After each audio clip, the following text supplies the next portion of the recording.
Hello. അപ്പോൾ ഇന്ന് നല്ല മഴയുള്ള ദിവസമാണ് കേട്ടോ. മഴ മാത്രമല്ല, ഇന്നത്തെ ദിവസത്തിന് ഒരു ചെറിയ പ്രത്യേകതയും കൂടി ഉണ്ട്. ഞങ്ങളെ വെഡ്ഡിങ് ഡേ ആണ് കേട്ടോ.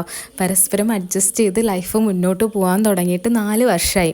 അത് മാത്രമല്ല കേട്ടോ, ഈ വർഷത്തെ വെഡ്ഡിങ് ആനിവേഴ്സറിക്ക് ഏറ്റവും വലിയ പ്രത്യേകത എന്താണെന്ന് വെച്ചാൽ ഞങ്ങളെ കുഞ്ഞാവ ഞങ്ങളെ കൂടെ ഉണ്ട്. ഞങ്ങൾക്കൊരു മോനുണ്ടായി. അതുതന്നെയാണ് ഇപ്രാവശ്യത്തെ ഏറ്റവും വലിയ വെഡ്ഡിങ് ഗിഫ്റ്റ് എന്ന് പറയുന്നത് കേട്ടോ. പിന്നെന്താ, ആളെ വിളിച്ചു, ഞാൻ വിഷ് ചെയ്തു, തിരിച്ചും വിഷ് ചെയ്തു. പിന്നെ ചോദിച്ചപ്പം വരില്ല എന്ന് പറഞ്ഞു. അപ്പം ചെറിയൊരു സങ്കടം ഉണ്ടായി. കാരണം ഡ്യൂട്ടി കഴിഞ്ഞ് വരും എന്നുള്ളൊരു പ്രതീക്ഷ ഉണ്ടായിരുന്നു. എങ്ങോട്ടെങ്കിലും പോവാം, അല്ലെങ്കിൽ കുറച്ച് നേരം സ്പെൻഡ് ചെയ്യാമെന്നുണ്ടായിരുന്നു. പിന്നെന്താ, കുഞ്ഞിനെ അമ്മൂമ്മേടെ അടുത്ത് കൊടുത്തു. ഞാൻ നേരെ ഡ്യൂട്ടിക്ക് പോയി. ഇന്ന് ഫീൽഡ് വിസിറ്റ് ആയിരുന്നു കേട്ടോ. അത് കഴിഞ്ഞ് നേരെ തിരിച്ച് വീട്ടിലെത്തി. അപ്പോൾ ആള് അച്ഛമ്മയുടെ അടുത്ത് സീരിയൽ കേട്ടോ, 6 മണിയുടെ സീരിയൽ അച്ഛമ്മ കാണുന്നുണ്ട്. അത് ഒരിക്കലും മുടക്കാറില്ല ആള്. അപ്പം മോൻ എന്നെ കണ്ടപ്പം നന്നായിട്ട് ചാടുന്നുണ്ട് കേട്ടോ. എൻ്റെ അടുത്തേക്ക് വരാൻ വേണ്ടിയിട്ടാണ്. കുളിക്കാതെ ഞാൻ അവനെ എടുക്കാറില്ല. അപ്പം പിന്നെ അവനെ ഒളിച്ചോളി കളിച്ചു. പിന്നെ അവൻ്റേതായ കുറേ സന്തോഷ പ്രകടനങ്ങളൊക്കെ ഉണ്ടായിരുന്നു.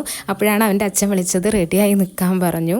പിന്നെ നേരെ ഒന്നും നോക്കിയില്ല, വേഗം കുളിച്ചു റെഡിയായി.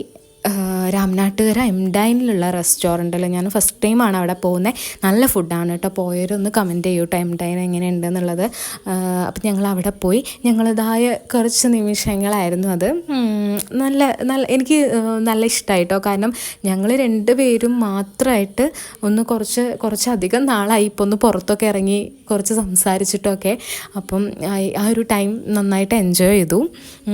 പിന്നെന്താ, അവിടെ നിന്ന് ഫുഡൊക്കെ കഴിച്ചു. നേരെ തിരിച്ച് വീട്ടിലേക്ക് പോയി. അപ്പോൾ ഇത്രയേ ഉള്ളൂ എൻ്റെ വിശേഷം.